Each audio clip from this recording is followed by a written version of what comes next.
দেখে কি মনে হচ্ছে মডেল? একদমই নয়, এটা হচ্ছে আমার রিয়েল ক্লায়েন্টের পিকচার। খুব সুন্দর লাগছে তাই না? সত্যিই তাই, সাজানোর পরে আমি নিজেও মুগ্ধ হয়ে গিয়েছিলাম, এত সুন্দর লাগছিল। তো সত্যি হয়ে যেটা, আমার ক্লায়েন্টকে আজকে ভীষণ সুন্দর দেখতে, ভীষণ ভীষণ সুন্দর দেখতে, ন্যাচারালি বিউটিফুল। তো সাজানোর পরে আরও যেন তার সৌন্দর্য বেশি ফুটে উঠেছে। যে লুকটা আমি তোমাদের সাথে শেয়ার করছি সেটা হচ্ছে এঙ্গেজমেন্ট লুক, যেটা আমার মর্নিংয়েই ছিল। ভীষণ সুন্দর একটা লুক।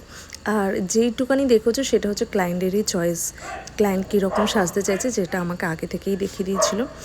আর বিশেষ করে আমার যে আজকে ক্লায়েন্ট ছিল, খুবই মিষ্টি, খুবই ভালো ব্যবহার, আর সেই রকমই শান্ত প্রকৃতির মেয়ে, খুব মিষ্টি। কোনো চাহিদা ছিল না, শুধু কয়েকটাই চাহিদা, যে দিদি আমাকে যেমন বাংলাদেশি যেমন সাজে বা যেমন একটা গ্ল্যামার লুক হয় সেই রকমই আমাকে করে দিও, ব্যাস এইটুখানি। বাদ বাকি সব চয়েস আমার। একবারও সাজানোর সময় বলেনি আমি আয়না দেখব, বা একবারও বলেনি দেখি কীরকম লাগছে, দেখি আমাকে একটু দেখাও, একদমই বলেনি। আমি যাও বলেছিলাম হওয়ার পরে, তখন হেয়ার স্টাইল হয়নি, তখনও পর্যন্ত ক্লায়েন্ট আমাকে বলছে দিদি পুরো কমপ্লিট হওয়ার পরে, কারণ সেই বিশ্বাসটা তার ছিল। তো এই বিশ্বাসটা যখন একটা ক্লায়েন্ট রাখে তখন সত্যিকার আমাদের ভীষণ ভালো লাগে, প্লাস আরও মানে মনে হয় যে এই বিশ্বাসটা যেন থাকে, যে সাজানোর পরে যেন ভাবে যে হ্যাঁ সত্যিই আমাকে সুন্দর লাগছে, যে বিশ্বাসটা নিয়ে আমি সাজতে বসেছি সেই বিশ্বাসটা দিদি রেখেছে। আর অনেকেই ভাবো যে আমরা শুধুমাত্র মডেলদের খুব সুন্দর করে সাজাই, রিয়েল ক্লায়েন্টদের কিন্তু সুন্দর করে সাজাই না, এটা একদমই কিন্তু নয়।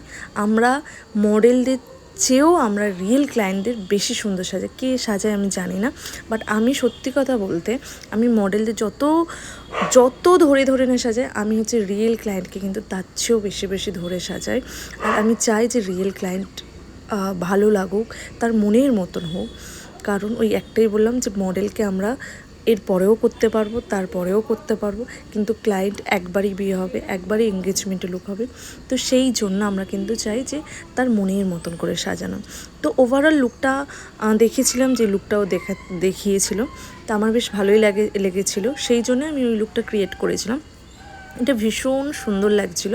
আর অনেকেই ভাবতে পারো যে প্রথম থেকে কেন আমি ভিডিওটা করিনি। প্রথম থেকে আমার ক্লায়েন্ট চায়নি যে প্রথম থেকে ভিডিওটা করে, মাঝখান থেকে নিতে বলেছিল, তাই জন্য আমি মাঝখান থেকেই নিয়েছি। আর যখন সাজাতে গিয়ে দেখি যে ক্লায়েন্ট এত সুন্দর দেখতে হয়, তাহলে তো সেই দিন কোনো কথাই নয়, যেন মন খুলে মনের মতন। আরও যদি ক্লায়েন্ট বলে দেয় দিদি তোমার পছন্দ অনুযায়ী সাজাও, আমার এইটুখানি চয়েস, বাট তোমার যদি মনে হয় যে আমাকে মানাবে তাহলেই তুমি সাজিও, যদি না মনে হয় তাহলে তুমি তোমার মনের মতন করে সাজিও। তো ক্লায়েন্টের এই চয়েসটা যখন আমরা শুনি না, তখন খুব ভালো লাগে যে হ্যাঁ যেটা মানাবে সেটাই আমাকে করতে বলছে, তার উপরে এত সুন্দর একটা দেখতে মেয়ে। আর তোমরা লুকটা দেখলেও বুঝতে পারবে, জাস্ট একদম সিম্পল একটা লুক।